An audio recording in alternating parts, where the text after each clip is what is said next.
garantizar paz, ni seguridad, ni confianza, ni te puede inspirar fe el mundo. Pero Cristo sí nos aseguró que a Él venciendo al mundo, todos los que creyéramos en Él seríamos más que vencedores. Entonces, yo me pongo del lado de Jesús. Yo prefiero tomar la cruz, tomar el arado y no mirar para atrás, definirme por Cristo, amando a todos, teniendo paciencia con todos, pero yo sé para dónde voy, lo que quiero y lo que puedo esperar de Dios, y también sé lo que puedo esperar del que no es verdadero Dios y de los que no aman a Dios. Entonces, dentro de esa experiencia, cada día nos enamoramos más del Señor. Y entonces hemos hablado de ser miembro, de ser parte, de sentirnos escondidos y sumergidos en Cristo y saber que somos de Él. El diablo viene de muchas formas digamos así, a cuestionar nuestra identidad, nuestra condición y nuestra posición que es en Cristo Jesús. Pero el Señor nos afirma la identidad, nos da seguridad, nos recuerda el pacto, nos hace continuamente memoria de las promesas y el juramento que Él hizo con nosotros. Por eso tú tienes que identificarte como alguien que vive en pacto. O sea, vivir en pacto es estar en alianza, es estar en unidad, es estar comprometido, es vivir con propósito, es tener sentido de pertenencia. En el pacto que tú estés, en cualquier relación, tú tienes una demanda y tienes unos derechos también para exigir a la otra parte. Si no fuera así, nosotros no tendríamos derecho de interceder delante de Dios en favor de la gente, porque Dios hizo un pacto, Dios estableció un pacto en la sangre del Cordero. Entonces, así como el Señor juró, prometió y cumplió hasta ahora la parte del pacto progresivamente según los tiempos, nosotros también podemos decir: Señor, yo estoy madurando, yo estoy entendiendo lo que es mi herencia, yo ahora estoy conociendo lo que es mi posición, y yo también de esta parte del pacto significa corte, de esta parte del corte, de esta parte del sacrificio de Cristo, de este lado, donde yo estoy en fe, también yo tengo una demanda de parte tuya, demanda entre comillas, porque esa palabra no me gusta, pero tengo una necesidad de que tú me cumplas aquellas cosas que me has hecho creer y esperar en ti. Entonces, hoy vamos a hablar una vez más de la membresía, de cómo se da la membresía, y el sábado vamos a hablar del amor, porque quiero hablar de la necesidad que tenemos de amarnos, de amar, de ser recíprocos en la relación que estemos, seas soltero, seas casado, seas hijo, seas padre, todos nos debemos el amor. El único permisivo que tenemos en el reino, dice la palabra, no debáis a nadie nada, sino el amaros. Entonces tú tienes que tomar como una deuda legal y aprobada por Dios el amarnos. Entonces tú me debes algo, te me debes en amor, y yo te debo, yo me debo en amor. Esa es la deuda que sí o sí no podemos saldar nunca hasta que Cristo venga, porque así como hemos recibido gracia, amor y perdón, tenemos que nosotros también manifestarlo para los demás. Entonces, cuando alguien no te ama, no solamente está siendo desleal contigo, sino que está siendo desleal con aquel que le amó, a pesar de esa condición. Vale, vamos a la palabra en el libro de Deuteronomio, en esta tarde. Deuteronomio, quiero ver 3 aspectos de la membresía muy importantes, que sin esto no hay membresía divina. El libro de Deuteronomio, capítulo 6. Hay un lema hebreo, judío, del pueblo de Israel, que es el Shema. El Shema es el Oye Israel, el Señor tu Dios, el Señor uno es, ¿no? El Shema. De ahí vienen muchas doctrinas que no reconocen la Trinidad del Señor. Hay muchas posiciones que hablan de que hay incluso una doctrina que es el solo Jesús, que en el Nuevo Testamento ya el Padre y el Espíritu Santo no están, solamente está Jesús, solamente se relacionan con Jesús. Eso es imposible porque Jesús es el camino, no es el destino. Pero bueno, hay posturas, hay doctrinas falsas, hay cuestiones, pero el Shema es el Oye Israel, el Señor tu Dios, el Señor uno es. Vamos a leer Deuteronomio 6, del 1 al 7. Estos pues son los mandamientos, estatutos y decretos que Jehová vuestro Dios mandó, le dice Moisés a Israel como profeta. Estos son los estatutos, mandamientos, decretos que Jehová vuestro Dios mandó que os enseñase. Moisés era un profeta para Israel, era un maestro, era como Dios para Israel, así Dios lo bautizó a Moisés cuando lo llamó.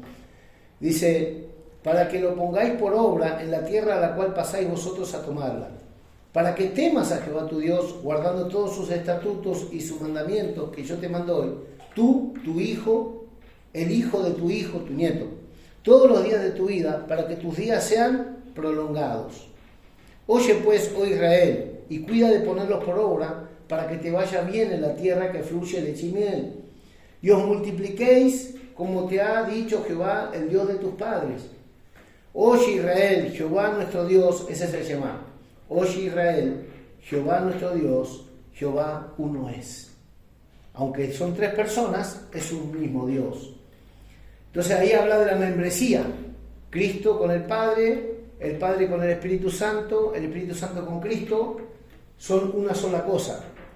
Y ahora cuando nosotros dice la palabra que el que se une al Señor, un espíritu es con Él, el que se une al Señor, un espíritu es con Él, está hablando de que aunque somos muchos que conformamos esa gran familia, seguimos siendo uno con Dios y uno entre nosotros, porque cuando el nexo es Cristo, somos reconciliados en el uno, somos unidos al único, al uno, al primogénito del Padre, al unigénito del Padre, y nosotros también venimos a ser una multitud, una compañía de primogénitos que venimos a ser sellados en el uno, que es Cristo.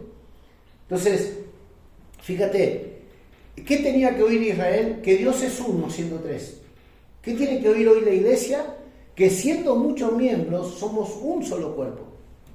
Eso es lo lindo de la palabra, porque la palabra se explica sola. Si tú tomas un texto fuera de contexto, tú puedes hacerte una doctrina en la cabeza. Pero tanto en el Viejo Testamento como en el Nuevo Pacto, nos está hablando de que fuimos llamados a la unidad, fuimos llamados a la reconciliación y fuimos llamados a la membresía que Dios propone. Entonces, y amarás a Jehová tu Dios con todo tu corazón, con toda tu alma y con todas tus fuerzas. Fíjate, ahí hay tres partes de nuestra humanidad que tienen que estar reconciliadas y determinadas al mismo sentir. Yo no puedo amar a Dios con la mente y mi cuerpo se va tras otra cosa. O no puedo decir que amo a Dios en el espíritu, pero mi mente está en otra cosa. Y no puedo decir que levanto mi mano santa a Dios y mi corazón y mi mente están en otra cosa. O sea, tenemos que las tres partes estar reconciliadas para lo mismo. Entonces, como somos miembros de un mismo cuerpo, tenemos que estar determinados y expresar aquello que entendemos por el Espíritu que somos y que fuimos llamados a hacer. Entonces, como dice en Tesalonicenses 5:17, dice irreprensible en espíritu, en alma y en cuerpo. Las tres áreas de nuestra vida sean irreprensibles hasta la venida del Señor.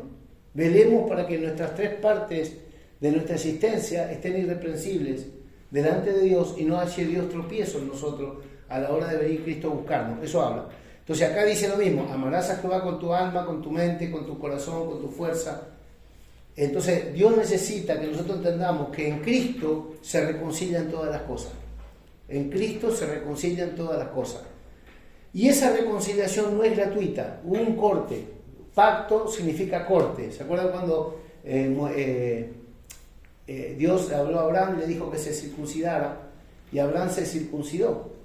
Y es curioso, por ejemplo, que en el Evangelio según San Mateo, cuando quieren introducir a Cristo en la historia humana, porque Cristo no solamente se introdujo en el mundo, no solamente se introdujo en nuestro corazón, no solamente se introdujo en la historia, sino que Cristo está introducido también en la digamos así, en la genética humana con reconocimiento. Tú puedes ir a las generaciones pasadas y encontrarte a Jesús en la genealogía.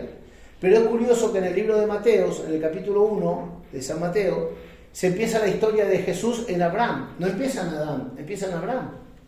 Porque empieza la historia de Jesús hombre, o Dios hecho hombre, desde el pacto que Dios hizo a la humanidad en Abraham. De ti saldrá una simiente bendita que bendecirá a todas las naciones de la tierra. Esa simiente es Cristo, la semilla incorruptible. Pero cuando habla de la genealogía de Jesús, que habla 42 generaciones, habla desde Abraham, no habla desde Adán. Entonces esto es importante porque ¿dónde Dios cortó la historia? La cortó en el hombre de pacto, llamado amigo de Dios, Abraham, al que mandó a circuncidar también, donde hubo un corte, donde hubo una señal de pacto. Entonces Dios había hecho ya un pacto con Noé, cuando Dios dice que hizo un juicio por medio del diluvio, salió Noé y dice que presentó un sacrificio y cortó unos palominos y los sacrificó para Dios y trajo un acuerdo Dios con el hombre y el hombre con Dios, y Dios, por ejemplo, entre otras cosas, prometió que nunca más iba a juzgar a la tierra pasándola por agua, etc. Pero cuando empieza a hablar de la genealogía de Jesús, empieza desde Abraham, que fue el cortado, el que tuvo pacto, el que tuvo señal de pacto en su cuerpo. Entonces hoy nosotros tenemos que reconciliar todas las cosas en Cristo. Tenemos que reconciliar nuestra manera de entender, tenemos que reconciliar nuestra manera de sentir y tenemos que reconciliar nuestra manera de ver.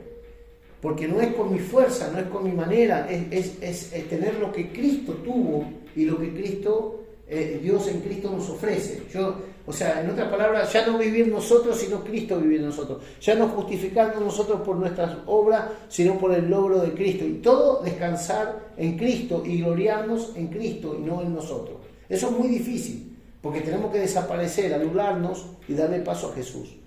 Pero bueno, reconciliar para ser parte o miembro de la misma naturaleza. Reconciliar para venir a ser parte o miembro de esa naturaleza divina que Dios le da a todos los cristianos o a todos los creyentes que confiesan su nombre y que le entregan su corazón.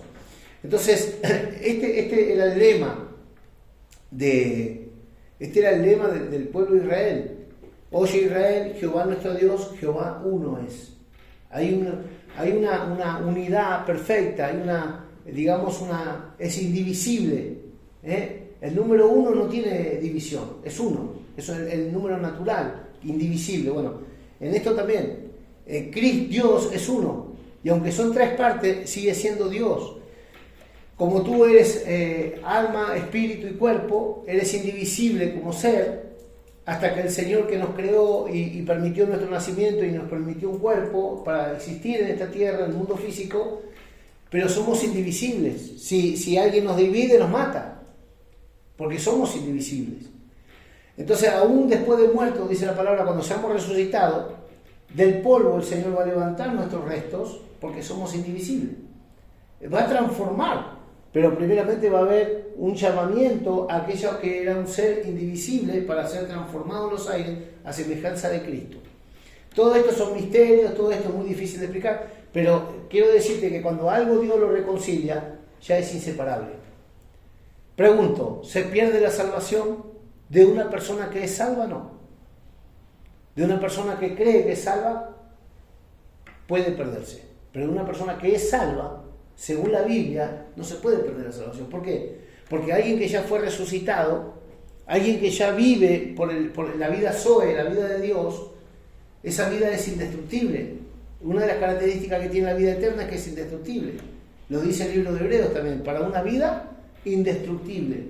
O sea, pero claro, tenemos que tener la confianza y la seguridad y el sello de que hemos nacido de nuevo. Una persona que cree que es salva, Dios sabrá si es salva, pero una persona que verdaderamente es salva, que tuvo la experiencia de un nuevo nacimiento, esa persona es indivisible de Dios, porque ya fue reconciliada con Dios y fue sellada con el Espíritu Santo, como dije el otro día, que dice Efesios 1:14, que el Espíritu Santo, 1:7 al 14 lo pueden leer, que la sangre de Cristo nos redimió, pero el Espíritu Santo nos selló, y el Señor nos dio las arras, que son la marca, la garantía de que somos de arriba, hasta que Cristo venga a redimir el cuerpo, porque ya fue redimido el espíritu del creyente, fue redimida el alma del creyente, pero el cuerpo todavía está viciado, está corrompido, está siendo tentado.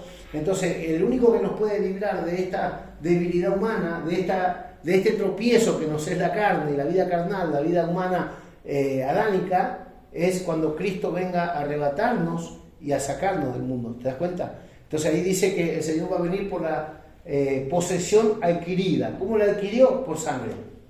La selló con el Espíritu y vendrá a buscar a la verdadera iglesia. Entonces, oye Israel, Jehová nuestro Dios, Jehová uno es. Si Él es uno, y nosotros nos unimos a Él, en Él no hay división, en Él no hay separación, hay una unidad perfecta. La iglesia tiene que entender que la unidad de la fe que dice la Biblia es por causa de aquel que es uno, no porque yo tengo buena intención, sino que si yo estoy conectado con Dios y no tengo amor por la iglesia, no tengo carga por la iglesia, no tengo pasión por mis hermanos, no tengo necesidad de estar en comunión con ellos, de unirme, de congregar, de amarnos, de expresarnos el amor de Cristo, de edificarnos, de alentarnos mutuamente a las buenas obras, de animarnos en los caminos del Señor, yo muy posiblemente crea que estoy en Dios y no estoy. Porque cuando tú te unes al Señor, eres un espíritu con Él. Y ser un espíritu con Él significa tener un mismo sentido que Dios. Y aunque no somos dioses, pero su naturaleza está en nosotros, entonces la naturaleza de una vaca, de un herbívoro, pide hierba. La naturaleza de un carnívoro quiere carne. La naturaleza de un pez lo lleva al agua. La naturaleza de un hombre, de una mujer espiritual, quiere las cosas del espíritu. Porque es naturaleza. Por eso el Señor nos hizo renacer. Nos sacó del imperio de las tinieblas y nos trajo a su luz admirable. Dice, para que anunciemos las virtudes de aquel que nos trasladó de las tinieblas a la luz. Tú no solamente ya disfrutas de la luz, sino que eres un testigo de esa revelación, de ese resplandor de gloria, de esa iluminación, y ahora eres un emisario de luz, eres un testigo, eres un embajador del reino, porque por naturaleza expresas lo que tú eres en Dios ahora. Porque el que se une al Señor, un espíritu es con Él. Entonces dice Deuteronomio, en el verso 5, dice, y amarás a Jehová tu Dios de todo tu corazón, de toda tu alma y con todas tus fuerzas. Y estas palabras que yo te mando hoy estarán sobre tu corazón. Y las repetirás a tu descendencia, a tus hijos, y hablarás de ella estando en tu casa, andando por el camino. Tu pensamiento va a ser de continuo el Señor. Tu pensamiento va a ser de continuo sus caminos, sus principios, sus valores, su verdad, su justicia. Porque cuando tú vas tomando parte en Dios, esa parte se expresa, se manifiesta, testifica, como te digo, emana a Dios. Toda persona que verdaderamente está unida o ligada al Espíritu, que es miembro de Dios. Entonces la membresía comienza con la reconciliación. Dice 1 Corintios 5:17 que Cristo estaba en el mundo reconciliando Dios al mundo con Él mediante Cristo. Y hoy es Dios reconciliando al mundo con Él mediante la iglesia. Porque la iglesia hoy es la que reconcilia al mundo con Dios. Aunque ya el mundo fue reconciliado en la cruz, pero llevamos el mensaje de la reconciliación al mundo. Le decimos, cree en Jesucristo y serás salvo. Confiesa a Jesucristo como Señor y Salvador y Dios te perdona los pecados y te da vida nueva. Bueno, ese es el mensaje de la reconciliación y nos dio también el mensaje de la justificación. Habiendo Dios pasado por alto los pecados de los hombres, no teniéndole en cuenta aquellos errores, ahora los perdona, los lava con sangre, los justifica y los trae para sí como un pueblo limpio, perfecto y celoso de buenas obras. Ese es el ministerio de la justificación y la reconciliación. Es la única manera de ser parte con Dios, un Dios santo, un Dios glorioso, un Dios eterno, un Dios perfecto. No podemos ser parte de un Dios perfecto, de un Dios santo, de un Dios eterno, si no, Dios no nos da los mismos atributos que Él tiene. Entonces, el Señor, para hacernos parte, nos tiene que dar su naturaleza, nos tiene que considerar santos, nos tiene que considerar amigos, nos tiene que haber adoptado como hijos, porque si no es imposible que nosotros podamos disfrutar y manifestar la esencia de Dios en espíritu. Todas estas cosas te lo digo porque a veces queremos nosotros con nuestra fuerza, quisiéramos que todo el mundo sintiera lo que yo siento, que todo el mundo viera y piense como yo pienso, que todo el mundo entendiera lo que yo entiendo. Pero mira, quiero admitir una cosa con la que he peleado tantos años en el Señor, que es que no todo el mundo va a entender lo mismo porque no todo el mundo tuvo la misma experiencia en Dios. Y esto es duro, pero es así. Que como dijo Jesús, perdónalo porque no saben lo que hacen. No hay más. Por más que tú quieras hacerle entender a un pez que tiene que volar, es pez. Tiene que nacer de nuevo. Tú sabes lo curioso que, es otro tema, pero viene el caso, que las aves del cielo fueron creadas en el mar y no en la tierra. Dice la Biblia que Dios le habló al mar y salieron y se produjeron las aves del cielo, salieron del agua, no salieron de la tierra las aves del cielo, fueron creadas en el agua. Por eso la mayoría de las aves del cielo son anfibias, cosa que los animales de la tierra no lo son, todos, pero las aves del cielo sí, se pueden sumergir, pueden estar. Entonces, ¿qué te digo esto? Esto habla de naturaleza, compatible. Dios no nos puede demandar algo que no es por naturaleza, natural o normal en nosotros. Entonces el Señor nos tiene que hacer nacer de nuevo primero. Nicodemo vino de noche a Jesús y le dijo, ¿qué tengo que hacer? Y dice, tienes que nacer de nuevo. Tú eres maestro de la ley y todavía no sabes que tú no puedes llegar a ese clima con Dios si no naces de nuevo. Porque esto es por naturaleza, esto no obedece a mandatos. Entonces, aun cuando el Señor le está entregando acá el Shema a Israel, le está diciendo que se tienen que convertir desde el alma. ¿Cómo haces tú para sentir algo diferente a lo que siempre sientes solamente por un mandato? Como cuando le decimos al perro, eso no, o al gato, o le decimos a nuestra carne, no comiste hace 3 días, hueles comida, no tengas hambre. ¿Cómo se hace para hacer morir algo que es natural? Pues muriendo, no hay más. No es viviendo, es muriendo. Y aún el ayuno, ¿qué es? Morir. Estás contra tu voluntad, tu carne tiene hambre, tu carne quiere comer, tu carne necesita alimentarse, te empiezas a sentir todos los dolores por el ayuno, pero si tú estás determinado a humillarte, a buscar la reconciliación con el Señor y unirte al Espíritu, tú sabes que es el precio para alcanzar algo que está delante. Pero los síntomas los vas a tener, porque es lo natural, alimentarse. Entonces, ¿es natural para el hombre carnal amar con todo el corazón, con toda la mente y con toda la fuerza? No. Por eso Dios ve eso como un sacrificio. Por eso Dios ve eso como un intento verdadero de acercarse a Él.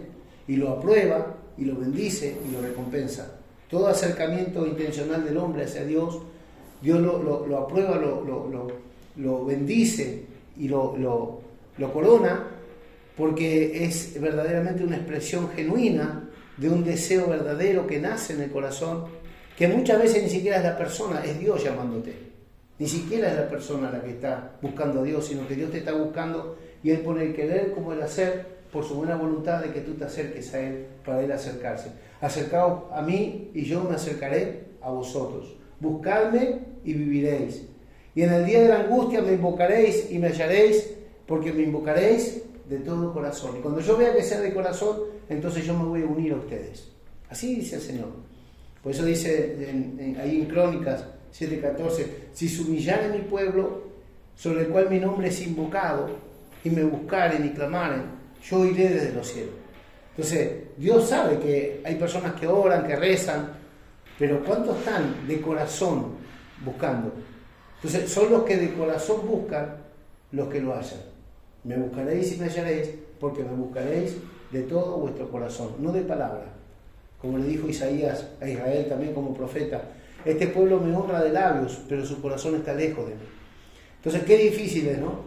Cuando a veces, por ejemplo, tenemos que perdonar y entendemos con la mente que tenemos que perdonar porque Dios nos manda a perdonar, pero mi corazón no quiere perdonar. Tenemos que tener paciencia porque Dios dice que tenemos que ser pacientes, pero yo tengo 20.000 prisas y no puedo ser paciente. Bueno, ahí viene la lucha, ahí viene el conflicto entre nuestra mente, nuestro espíritu y nuestra carne. Y ahí es lo difícil de poder reconciliar lo que yo siento con lo que entiendo, con lo que me pasa. Pero cuando logramos el control en las 3 áreas, es cuando Cristo reina en nuestros corazones. Es cuando la paz de Dios que sobrepasa todo entendimiento nos gobierna. Pero hay cosas que te sacan en lo emocional, te sacan en la carne, te sacan en que tú hay cosas que no las puedes entender y te vuelves loco. Pero claro, cuando no estamos reconciliados en uno, vienen todos los problemas. Se hace más grande el problema, porque no podemos concebir tal cosa, ¿te das cuenta?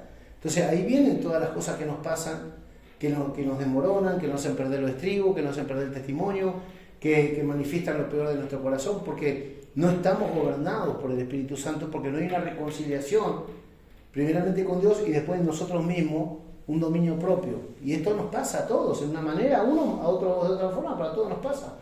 Entonces, estar reconciliados con Dios es tener la mente de Cristo gobernándonos. Estar reconciliado con Dios es ser guiado por el Espíritu Santo. Estar reconciliado por Dios, con Dios digo, por la fe en Jesús, también es tener una conexión donde el Señor nos va pastoreando, nos va hablando a nuestra conciencia, nos va guiando y nos va enderezando. Nos va haciendo entender el camino de la vida, que es más alto que el camino que los hombres escogen para acortar los tiempos de su progreso.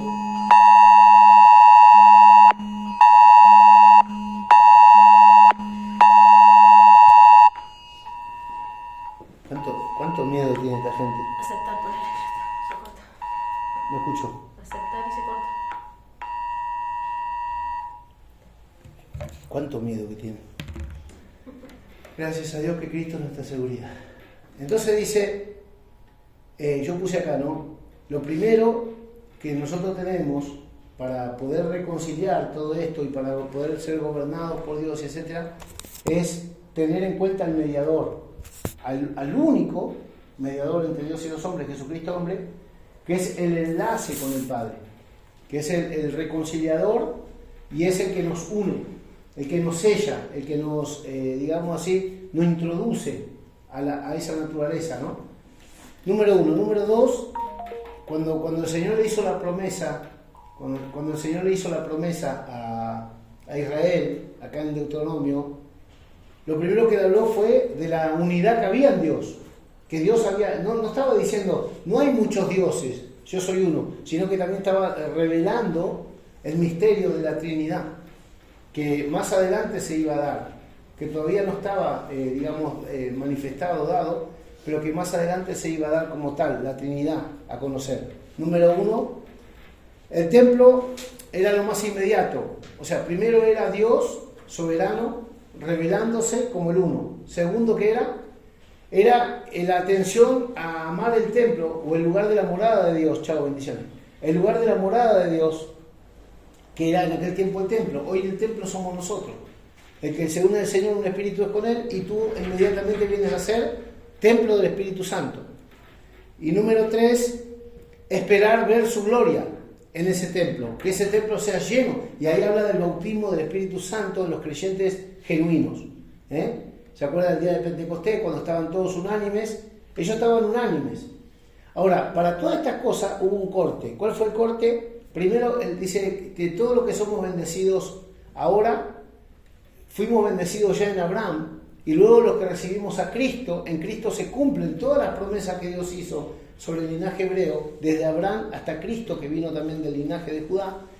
Y claro que Cristo es digamos así, la cúspide de la bendición, pero se fue cumpliendo progresivamente toda bendición que Dios le dio a Abraham proféticamente. Entonces, número 1 es el Dios trino, que es uno en sí mismo. Número 2, lo más inmediato, el templo. Cuando nosotros ahora nos unimos al Señor, un templo venimos a ser de Dios en la tierra, somos los tabernáculos vivientes que llevamos la presencia de Dios. Y número 3, es una conciencia de gloria. Nosotros tenemos este tesoro en vaso de barro para que la excelencia del poder sea de Cristo y no de nosotros. O sea, aunque somos humanos y aunque somos hechos del barro en nuestra naturaleza pasada, ahora en Cristo somos hechos nueva criatura, y en esa nueva creación que es en Cristo somos seres espirituales, somos ya no vasijas de barro, sino el Señor nos ve como tabernáculo viviente, que llevamos la presencia de Dios, que tenemos la ley en nuestro corazón, que tenemos el almendro florecido, que es la palabra de cumplimiento, etcétera, etcétera. Entonces tenemos la descendencia de Dios, es aquella generación que es un tabernáculo, cuya morada de Dios porta. O sea, somos portadores de la gloria de Dios. Dice 1 Corintios 3 también, creo que es, o segunda, que dice que si el primer pacto o el primer testamento fue con gloria, que fue la ley, ¿cuánto más no será con gloria el ministerio del Espíritu, que es ahora el que tenemos, ¿no? Entonces, nosotros estamos en un ministerio glorioso, el ministerio del Espíritu. Y como nos hemos unido a Dios y tenemos unidad con Él en el Espíritu, también somos portadores de esa gloria. Entonces, porque Cristo vive por la fe en nuestro corazón. Y el Cristo que vive no es un Cristo solamente histórico, o un Cristo que caminó a la tierra, sino un Cristo glorificado. Por eso Pablo le dijo a los de Corinto, le dijo, me he propuesto no saber nada entre vosotros, sino a Jesucristo y a este glorificado o crucificado ya. Entonces vemos acá que una vez que estamos integrados en Dios por Cristo, somos hechos una nueva creación, somos esos tabernáculos vivientes, somos esos portadores de gloria, fuimos recreados para esto mismo y ahora somos llamados a andar como Él anduvo. Dice la palabra que si alguno dice que está en Él, ahora debe andar como Él anduvo. Es interesante esto, que nosotros entendamos que el haber sido reconciliados con Dios nos lleve a una unidad, no solamente con Él, sino con todos los que le aman y hacen su voluntad. Entonces, el estar reconciliado o el ser parte ahora en Dios, por medio de Cristo, también nos va a llevar a aceptar o entender los padecimientos.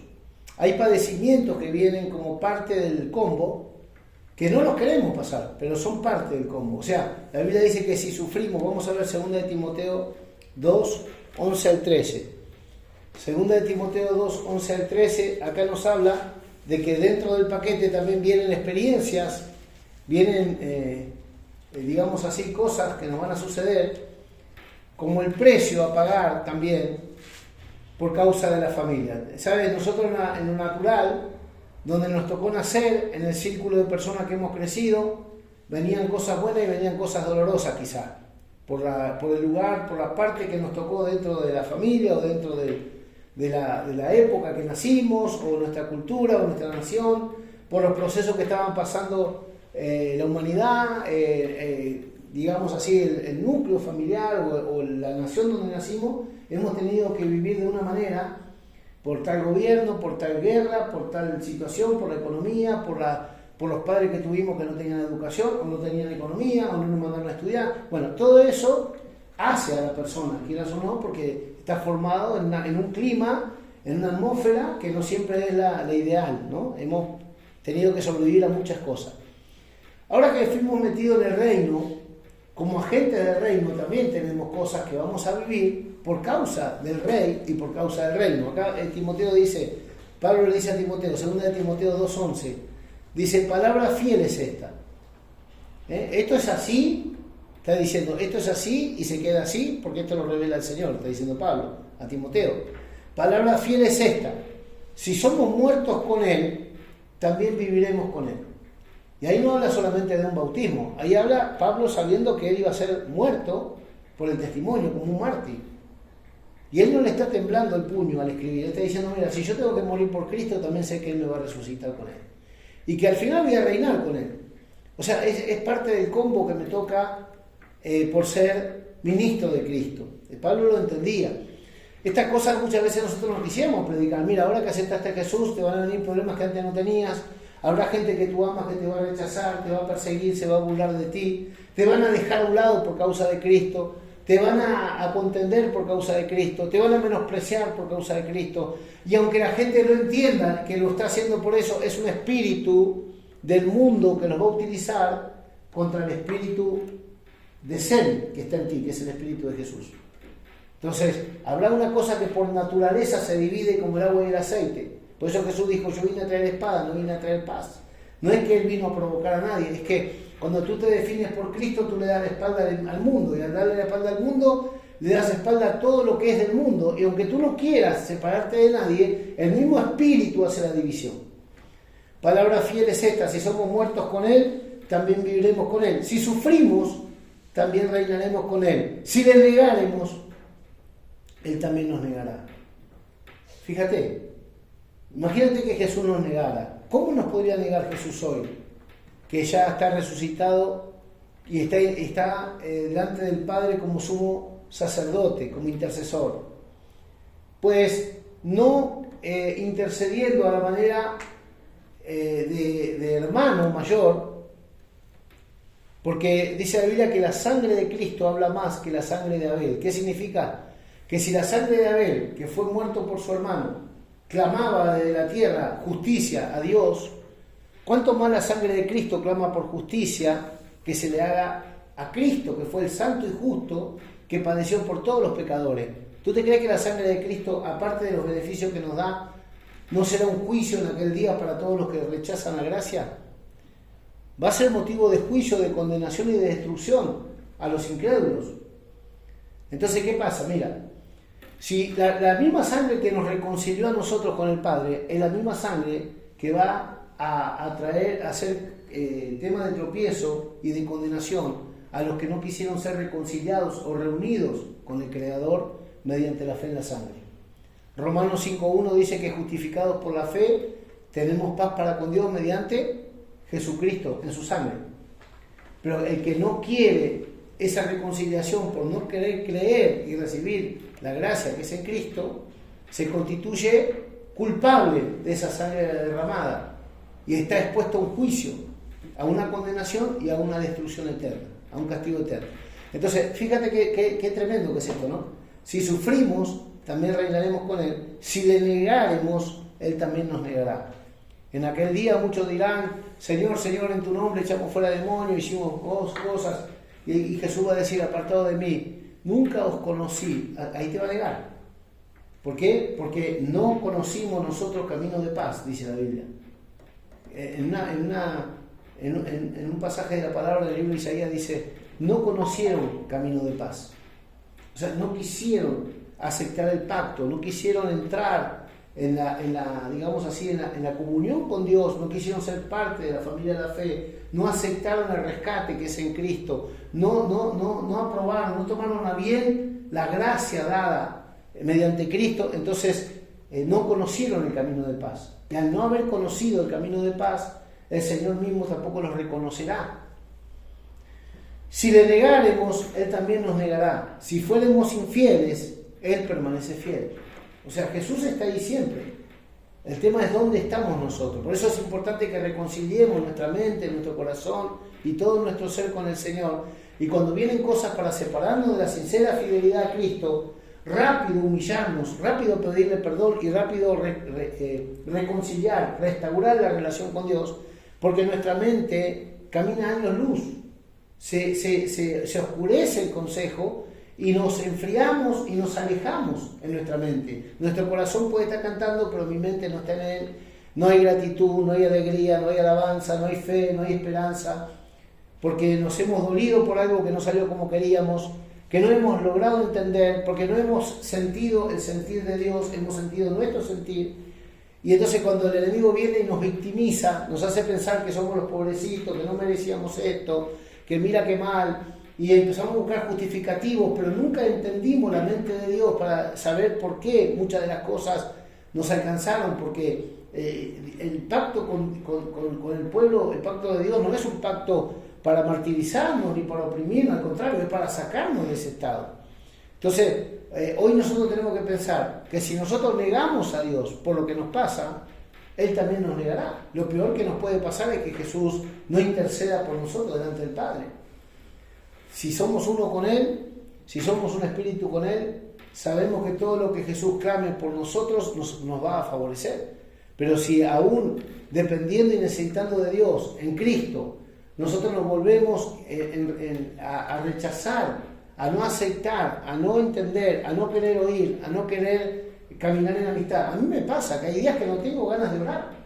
Hoy yo me tuve que obligar a la oración. Y yo me pregunto, ¿cuál es el problema que no quiero orar?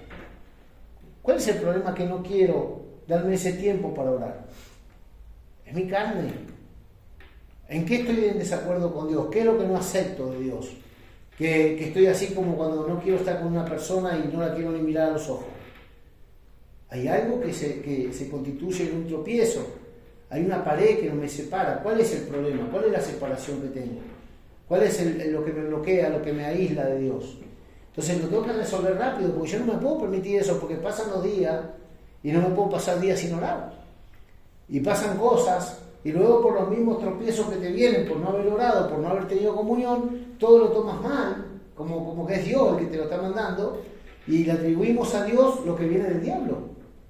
No le atribuimos al diablo lo que es del diablo. La enemistad no viene de Dios. Nunca Dios estableció enemistad entre nadie. Y si yo tengo enemistad con Dios por la falta de mi relación sincera, Eso no puede venir de Dios. Eso viene de mi carne, o viene del mundo, o viene de Satanás. Aún puede venir por cosas que me hicieron. Entonces, yo tengo que resolver eso rápido. No puedo dejar que ese muro que me separa de la gracia de Dios crezca dentro de mi corazón, porque cada vez va a ser más difícil derribarlo. Entonces va a tener que venir un quebrantamiento muy grande para que me humille y entonces clame a Dios y restaure la relación. Entonces no es el plan de Dios que nosotros andemos de problema en problema para buscarlo, sino que nosotros conservemos la comunión y la amistad con Él, a pesar de las pruebas, porque Job fue un hombre que fue tremendamente probado. Ustedes leen los primeros capítulos de Job y dice que Job no cedió su integridad. Job se mantuvo en su integridad. Y cuando habla de esa integridad no dice que Job era perfecto, pero que Job tenía una actitud hacia Dios correcta, a pesar de todo lo que le pasó, que era contrario. Calamidades pasó Job. Pero dice, y aún así Job no cedía su integridad. Que Dios pueda decir de nosotros, a pesar de lo que están pasando, todavía mantienen el testimonio, todavía tienen la esperanza, todavía confiesan con gozo. Gloria a Dios. Vamos terminando.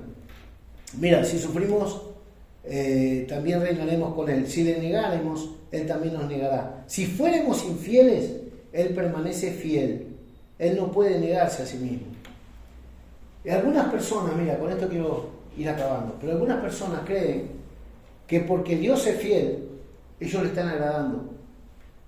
Bueno, pero a mí Dios, mira, me da trabajo, me da salud, sí. Dios te da trabajo y salud porque Él es fiel, por amor a su nombre.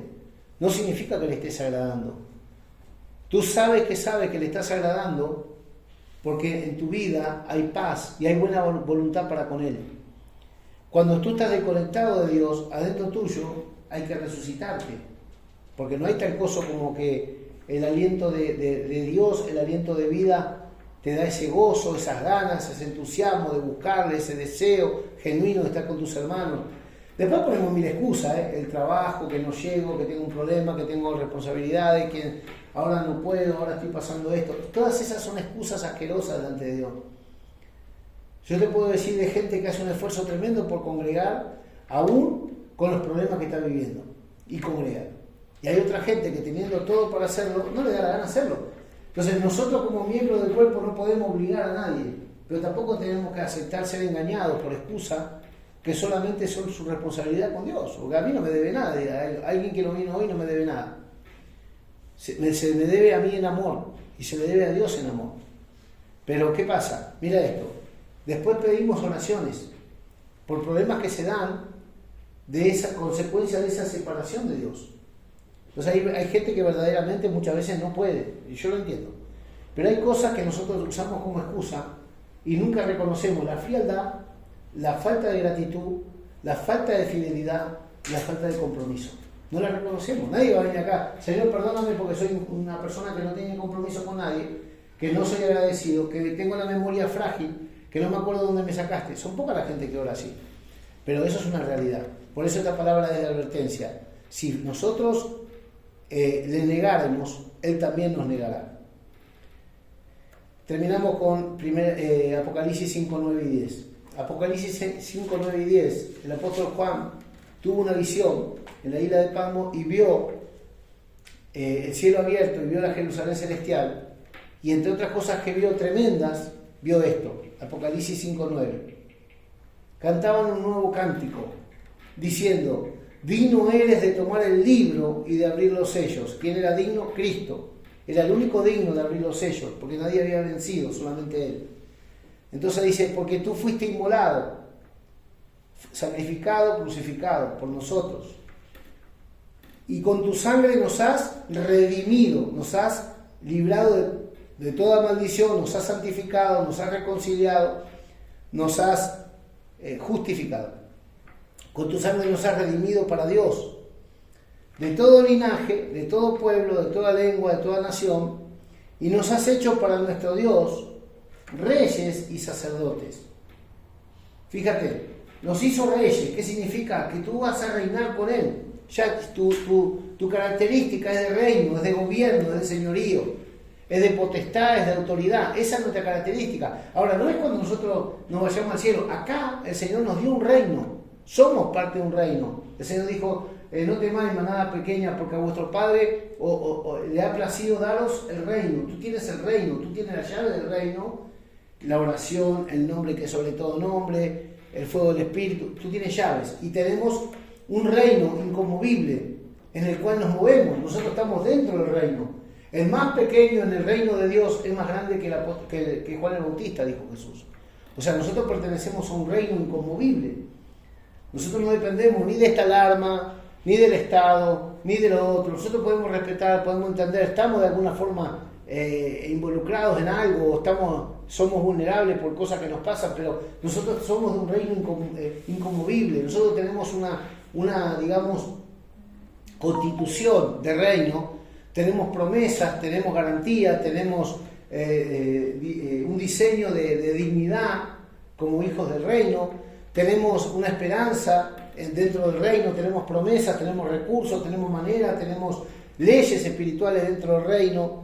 Entonces, en el reino nosotros no nos podemos mover igual que la gente que no tiene ninguna esperanza, porque en el reino nosotros tenemos una dieta, una manera de conducirnos. Que la gente del reino vive en una vida superior a la gente del mundo. La gente del mundo puede tener dinero, puede tener estudio, puede tener una posición, pero no tiene lo que tú tienes en esencia, que es al Rey, por amigo tuyo, por pariente cercano y por Redentor, que es Cristo. Entonces, el Señor nos hizo reyes primero. Reyes tiene que ver que te puso por encima y no por debajo, te hizo cabeza y no cola, tienes promesa, te ves como heredero, tú estás representando a Dios en la tierra, tú tienes cobertura, tienes ángeles que ministran por ti, tienes intercesores, tienes la cobertura de Dios, etc. Pero también te hizo sacerdote, o sea, responsable de mantener la unidad y la comunión con Dios. El sacerdocio tiene que ver de ministrar a Dios para después ministrar a los hombres. Entonces nosotros necesitamos entender nuestra posición que es en Cristo Jesús, que es la posición de reyes, que administramos cosas en autoridad, administramos poder de Dios en autoridad, pero también nos hizo sacerdote, que es para ministrar a Dios alabanza, adoración, para ministrar a Dios en aquellas cosas que el Señor demanda de nosotros, que es en obediencia, que es en fe, que es en amor, y para que de parte suya, por el conocimiento que tenemos, por la comunión que tenemos, por la unción que tenemos y por los dones que nos impartió, en el nombre de Él también ministremos las necesidades de la gente. Y le anunciemos y le demos a conocer en el poder del Espíritu Santo y en la unción y en los dones que el Señor le dio a cada uno, en la gracia que Dios le dio a cada uno para comunicar el Evangelio del Reino de Dios a toda la humanidad. Entonces, ¿para qué el Señor nos reconcilió? ¿Para qué el Señor nos hizo miembro? ¿Para qué el Señor nos insertó en un cuerpo? ¿Para qué el Señor nos puso a ser miembros los unos de los otros? Para la obra del ministerio, para traer la gloria de Dios a la tierra y para dar testimonio de esto a la humanidad en todo lugar hasta que Cristo venga. Entonces somos miembros uno de los otros, somos miembros de Dios y somos miembros de la familia de la fe. Tú no estás solo, tú no estás sola, tú no estás sin propósito, tú no estás sin destino, solamente tenemos que descubrir en la Escritura nuestra constitución.